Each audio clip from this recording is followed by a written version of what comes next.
नमस्कार दोस्तों, स्वागत है आपका प्रतियोगिता हाउस यूट्यूब चैनल में। लेक्चर स्टार्ट करने से पहले आपको और आपके परिवार को दिवाली की हार्दिक शुभकामनाएं। ये दिवाली आपके जीवन में खुशियां और उल्लास लेकर आए और आप सभी इसी प्रकार से अपने लक्ष्य को प्राप्त करने के लिए आगे बढ़ते रहें, यही मेरी कामना है। अब लेक्चर को शुरू करते हैं। देखिए, कुछ पटाखों की आवाज़ भी आज आपको आएगी लेक्चर को रिकॉर्ड करते हुए, तो उससे डिस्टर्ब होने की ज़रूरत नहीं है। दिवाली का मौका है, एंजॉय कीजिए। लेक्चर को स्टार्ट करते हैं। देखिए, आज हम जो पढ़ने जा रहे हैं एनसीईआरटी ज्योग्राफी क्लास 9th में, वो हम पढ़ने जा रहे हैं भारत की नदियाँ। अभी तक हमने हिमालय और उसके कितने भाग हैं उसको हमने कवर कर लिया था। उसके बाद में हमने भारत के दर्रे और भारत में उपस्थित जितने ग्लेशियर हैं उनको भी कवर कर लिया था। आज हम जो पढ़ने जा रहे हैं वो है भारत की नदियाँ। देखिए, भारत में जो नदियाँ हैं वो अलग अलग प्रकार की नदियाँ पाई जाती हैं अलग अलग रीजन में। तो भारत में बहुत सारी नदियाँ पाई जाती हैं, सैकड़ों नदियाँ भारत के अंदर बहती हैं और इनका जो उद्गम स्थल है वो भी अलग अलग स्थान से होता है। तो आपको कन्फ्यूजन ना हो इसलिए हमने क्या किया है, भारत की नदियों को कुछ अलग अलग भाग में डिवाइड कर दिया है। जैसे सिंधु नदी तंत्र या सिंधु रिवर सिस्टम, उसके बाद गंगा रिवर सिस्टम या गंगा नदी तंत्र, उसके बाद ब्रह्मपुत्र नदी तंत्र या ब्रह्मपुत्र रिवर सिस्टम। यानी अगर हम बात करें कि एक तरफ हमने हिमालय से निकलने वाली नदियों को एक भाग में डिवाइड कर दिया है, उसके बाद प्रायद्वीपीय भारत में बहने वाली जितनी भी नदियाँ उनको अलग भाग में डिवाइड कर दिया है, और हिमालय से निकलने वाली नदियों को भी हमने 3 पार्ट्स में डिवाइड कर दिया है। सिंधु नदी और उसकी सहायक नदियों को हम अलग लेक्चर में डिस्कस करेंगे, गंगा और उसकी सहायक नदियों को हम अलग लेक्चर में डिस्कस करेंगे, और ब्रह्मपुत्र और उसकी सहायक नदियों को हम अलग अलग लेक्चर में डिस्कस करेंगे। तो आप बने रहिए मेरे साथ में। और आज हम स्टार्ट करने जा रहे हैं, देखिए, सिंधु नदी तंत्र। सबसे पहले देखिए, यहाँ बात करते हैं हिमालय की नदियाँ, और हिमालय की नदियों में हम बात करेंगे सिंधु नदी तंत्र, यानी सिंधु नदी कहाँ से निकलती है। देखिए, यहाँ पर आप देखिए, ये इंडिया का मैप तो अभी तक आपको समझ में आ ही गया होगा। आप ज्योग्राफी पढ़ रहे हैं और ज्योग्राफी पढ़ते हुए आपको इंडिया का मैप समझ में आ जाना चाहिए। ठीक है, ये जो रीजन है पूरा, यहाँ पर ये पूरा रीजन है कौन सा, तिब्बत का। ठीक है, और ये तिब्बत फिलहाल चाइना के अंडर में है, यानी चाइना का भाग आप इसको मान सकते हैं। तो चाइना के अंदर यानी तिब्बत के पठार के अंदर यहाँ पर 3 ग्लेशियर पाए जाते हैं। ठीक है, नंबर 1, नंबर 2 और नंबर 3। तो ये देखिए, यहाँ पे क्या है कि ये जो पहला वाला मैं आपको बता रहा हूँ, ये है चेमा युंगडुंग ग्लेशियर। चेमा युंगडुंग ग्लेशियर, नाम याद रखिएगा, इंपॉर्टेंट है। चेमा युंगडुंग ग्लेशियर। नंबर 2 पे आता है आपका ये देखिए राकस ताल, और नंबर 3 पे आता है आपका मानसरोवर झील। तो ये 3 जो नाम मैंने आपको बताए, चेमा युंगडुंग ग्लेशियर, राकस ताल और मानसरोवर झील। ठीक है, इनको आप याद रखिएगा। अभी हम देखिए बात करते हैं कि कौन सी नदी कहाँ से निकलती है। चेमा युंगडुंग ग्लेशियर, यानी ये जो ग्लेशियर है, यहाँ से सिंधु नदी निकलती है, और सिंधु नदी यहाँ से निकलकर ऊपर की तरफ बहती है पश्चिम की तरफ, और लद्दाख रीजन में एंटर करती है। ठीक है, बारालाचला दर्रा।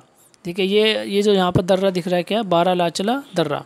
ठीक है, इसके पास से लद्दाख में एंटर करती है।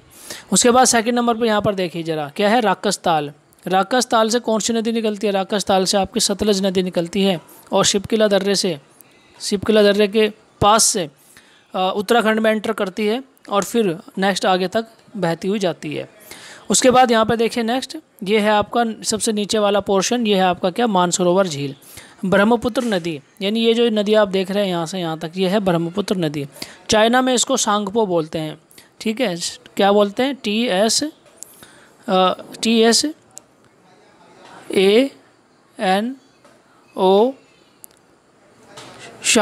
शांग ये G और PO। ठीक है, ऐसे इसका स्पेलिंग है, TSANGPO, शांगपो। तो चाइना में इसको, यानी ब्रह्मपुत्र नदी को चाइना में क्या कहते हैं, शांगपो, और इंडिया में इसको क्या कहते हैं, ब्रह्मपुत्र रिवर बोलते हैं।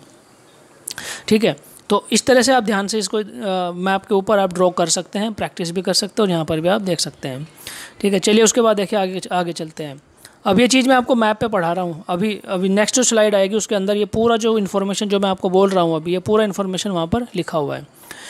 तो जो सिंधु नदी है वो क्या करती है, सिंधु नदी चेमा युंगडुंग ग्लेशियर से निकलती है और चेमा युंगडुंग ग्लेशियर से निकलकर लद्दाख रीजन में पहले एंटर करती है और लद्दाख रीजन में बहते हुए देखिए ये आगे बढ़ती है और लद्दाख का जो लेह ज़िला है, यानी लद्दाख का जो लेह ज़िला है वो सिंधु नदी के दाहिने किनारे पर बसा हुआ है। ये जो रेड कलर का आप डॉट देख रहे हैं यहाँ पर, ठीक है, ये क्या है, लेह, ये ज़िला है और ये सिंधु नदी के दाहिने किनारे पर बसा हुआ है।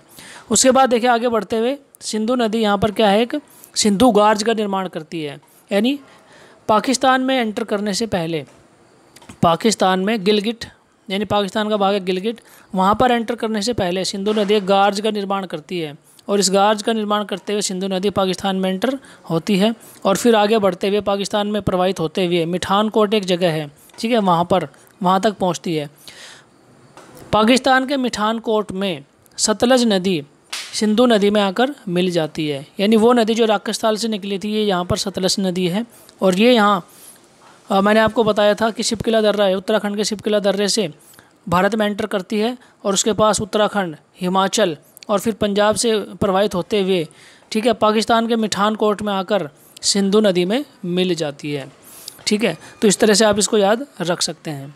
उसके बाद देखिए आगे मैप के ऊपर आप देखिए नेक्स्ट नदी यहाँ पर कौन सी है, अच्छा, जो सिंधु नदी है उसकी भी सहायक नदियाँ हैं, देखिए अलग अलग रीजन में हैं उसकी सहायक नदियाँ। सबसे पहले जम्मू कश्मीर के अंदर, ठीक है, जम्मू कश्मीर के अंदर उसके अलग अलग सहायक नदियाँ हैं, फिर पंजाब के अंदर उसके अलग अलग सहायक नदियाँ हैं, फिर उत्तराखंड और हिमाचल प्रदेश के अंदर उसकी भी सहायक नदियाँ हैं।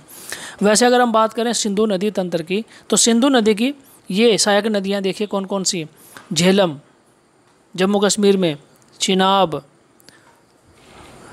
रावी, व्यास और फिर कौन सी, सतलुज। झेलम, चिनाब, रावी, व्यास, सतलुज। झेलम, चिनाब, रावी, व्यास, सतलुज। इनका क्रम भी आप याद रखिएगा ऊपर से नीचे तक, यानी उत्तर से दक्षिण की तरफ बढ़ते हुए, ठीक है। सबसे पहले आती है कौन सी, झेलम, फिर उसके बाद में आती है चिनाब, उसके बाद में आती है रावी और उसके बाद में आती है आपका कौन सा, व्यास, ठीक है। उसके बाद में आती है आपकी व्यास, झेलम, चिनाब, रावी, व्यास और फिर आते हैं आपका सतलुज, ठीक है। तो ये क्रम आप याद रखिएगा, ये क्रम भी कभी कभी क्वेश्चन में पूछ लेता है। उसके बाद देखिए हम बात करते हैं कि जो सिंधु नदी है उसको हमने आपको बता दिया, सिंधु नदी कहाँ से निकलती है, कहाँ से पाकिस्तान में एंटर करती है और कहाँ पर जाकर मिल जाती है। उसके बाद बात करते हैं देखिए झेलम नदी की। झेलम नदी यहाँ पर जम्मू कश्मीर के, झेलम नदी जम्मू कश्मीर के यहाँ पर देखिए वुलर झील है, ठीक है, जम्मू कश्मीर में यहाँ पर वुलर झील है। ये जो डॉट आप देख रहे हैं यहाँ पर छोटा सा डॉट, ये क्या है, वुलर झील है, ठीक है। और ये क्या है, चिनाब नदी, हाँ ये चिनाब नदी है, ये क्या है, शेषनाग झील है। तो चिनाब नदी शेषनाग झील से निकलकर और ये कहाँ प्रवाहित होती है, फिर ऊपर की तरफ प्रवाहित होती है वुलर झील में और फिर भारत की सीमा के साथ साथ आगे बढ़ती है, ठीक है। तो इनको अब देखिए हम आगे अच्छे से डिस्कस कर लेते हैं। चलिए, सिंधु नदी तंत्र, ये देखिए यहाँ पर सिंधु नदी तंत्र हिमालय की तीन नदियाँ पूर्ववर्ती हैं। पूर्ववर्ती नदियाँ कौन सी होती हैं, देखिए, यानी हिमालय की उत्पत्ति से भी पहले वो नदियाँ वहाँ पर प्रवाहित हो रही थी। जैसे मैंने आपको बताया था कि हिमालय की उत्पत्ति से पहले वहाँ पर क्या था, टेथिस सागर था, ठीक है, यानी दो गोंडवाना लैंड और अंगारा लैंड के बीच में क्या था, टेथिस सागर था। टेथिस सागर में नदियाँ गोंडवाना लैंड से भी और अंगारा लैंड से भी प्रवाहित होती रहती थी, ठीक है। तो ये वो नदियां हैं, यानी सिंधु नदी वो नदी है जो हिमालय की उत्पत्ति से भी पहले वहाँ पर प्रवाहित हो रही थी। इसीलिए जो सिंधु नदी है, ब्रह्मपुत्र नदी है, ये सभी नदियाँ क्या करती हैं, गार्ज का निर्माण करती हैं।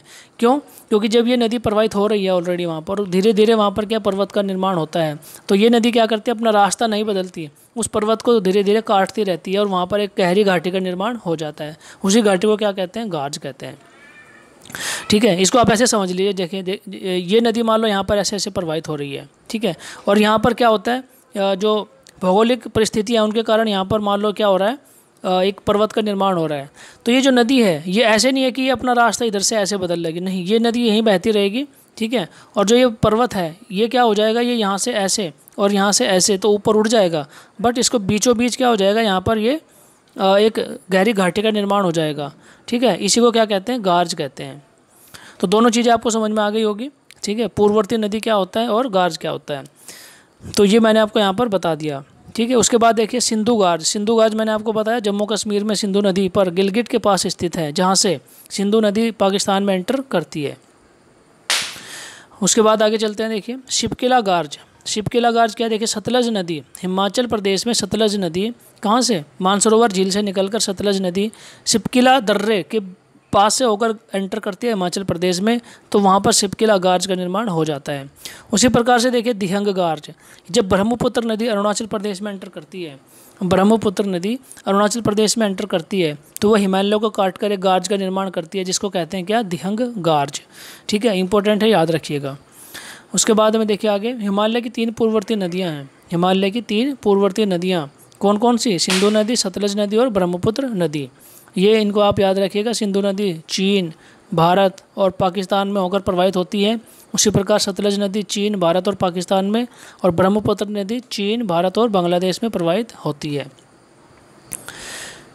उसके बाद चलिए आगे चलते हैं। सिंधु नदी की जो सहायक नदियां हैं वो अभी मैंने आपको बताया था, देखिए कौन कौन सी हैं। सिंधु नदी की सहायक नदियां हैं सिंधु, झेलम, चिनाब, रावी, व्यास और सतलज। ठीक है, उत्तर से दक्षिण की तरफ अगर इनको हम बोलें तो सबसे पहले आता है सिंधु नदी, उसके बाद झेलम, फिर चिनाब, फिर रावी, फिर व्यास और फिर सतलज आता है। इस नदी तंत्र की 2 नदियाँ तिब्बत के मानसरोवर से निकलती हैं। ठीक है, कौन कौन सी, सिंधु और सतलज। सिंधु मैंने आपको बताया चीमा युग्नो ग्लेशियर से निकलती है, और सतलज जो है वो राकस से निकलती है। ठीक है, उसके बाद देखिए आगे चलते हैं। सिंधु नदी की एकमात्र नदी झेलम, यानी सिंधु नदी की एकमात्र नदी झेलम है। झेलम नदी है जो JNK से निकलती है। ठीक है, JNK से निकलने वाली एकमात्र नदी है सिंधु नदी तंत्र की, जो झेलम है वो JNK से निकलती है। और बाकी जो 3 नदियाँ हिमाचल प्रदेश के चिनाब से, जैसे चिनाब नदी है वो कहाँ, बारालाचला दर्रे से निकलती है। ठीक है, और जो रावी और व्यास नदी है वो कहाँ, रोहतांग दर्रे से निकलती है। ठीक है, ये मैप में भी मैंने आपको अच्छे से समझाया हुआ है, आप इसको ध्यान से याद रखिएगा। उसके बाद आगे चलते हैं, देखिए सिंधु नदी तंत्र की 5 नदियाँ, 5 सहायक नदियाँ, यानी झेलम। सिंधु नदी तंत्र में कितनी नदियाँ हैं, 6 नदियाँ हैं टोटल, और सिंधु की 5 सहायक नदियाँ हैं। कौन कौन सी, झेलम, चिनाब, रावी, व्यास, सतलज। ये बार बार नाम आते रहेंगे, इनका जो क्रम है वो ऐसे ही याद आप रखिएगा। ये क्या कहते हैं, पंजाब में बहती हैं, यानी झेलम, चिनाब, रावी, व्यास, सतलुज सभी की सभी नदियाँ निकलती भले ये JNK और उत्तराखंड से हैं, लेकिन ये सब सारी की सारी नदियाँ, ठीक है, कौन सा स्टेट से होकर बहती हैं, पंजाब स्टेट से होकर बहती हैं। इसीलिए पंजाब को क्या कहते हैं, पंचनद कहते हैं, यानी पंचनद का स्टेट कहते हैं, क्योंकि वहाँ से 5 की 5 नदियाँ होकर बहती हैं। और देखिए एक और फैक्ट आप याद रखिएगा, ये 5 नदियाँ अपना जल, ये 5 नदियाँ अपना जल पाकिस्तान के मिठानकोट में सिंधु नदी के बाएं तट पर गिराती हैं। यानी इसका मतलब ये हुआ कि पाकिस्तान का जो मिठानकोट है वहाँ पर ये 5 नदियाँ कौन कौन सी, झेलम, चिनाब, रावी, व्यास, सतलुज, ये 5 नदियाँ जाकर मिल जाती है कहाँ, सिंधु नदी में। ठीक है, मिठानकोट पाकिस्तान में। नेक्स्ट, सिंधु नदी तंत्र की नदियों का उद्गम स्थान देखिए क्या क्या है, ध्यान से याद रखिएगा। सिंधु नदी कहाँ से निकलती है, चेमा युगडुंग ग्लेशियर। सतलज निकलती है राकस्थाल से, और झेलम निकलती है कहाँ, बेरीनाग झील एक होता है। बेरीनाग झील कहाँ पर है, या शेषनाग झील भी आप इसको कह सकते हैं। ठीक है, ये JNK के अंदर है, बेरीनाग या शेषनाग झील। यहाँ से झेलम नदी निकलती है, उसके बाद प्रवाहित होती है कहाँ, वुलर झील। वुलर झील के बाद ये भारत के सीमा के साथ साथ प्रवाहित होती हुई, ठीक है, आगे बढ़ती है। नेक्स्ट आगे चलते हैं, देखिए चिनाब नदी। चिनाब नदी को देख लिया यहाँ पे। चिनाब नदी हिमाचल प्रदेश में बारालाचला दर्रे से निकलती है। ठीक है, ये इनके जो उद्गम स्थान है ना, याद रखिएगा बहुत ध्यान से। ठीक है, क्वेश्चन आता रहता है इनके ऊपर। तो चिनाब नदी हिमाचल प्रदेश में बारालाचला दर्रे से निकलती है, और रावी और व्यास नदी दोनों कहाँ हैं, रोहतांग दर्रे से निकलती है। और रोहतांग दर्रा कहाँ पर है, हिमाचल प्रदेश में। उसके बाद इसमें से देखिए व्यास नदी सतलज नदी की सहायक नदी है। व्यास नदी सतलज की सहायक नदी है, यानी व्यास नदी डायरेक्टली जाके सिंधु में नहीं मिलती, व्यास नदी सतलज नदी में जाकर मिल जाती है। ठीक है, कहाँ पर, व्यास नदी देखिए कपूरथला, पंजाब में कपूरथला है, कपूरथला के निकट हैरिकेस नामक स्थान पर सतलज नदी में मिल जाती है। ठीक है, याद रखिएगा ध्यान से।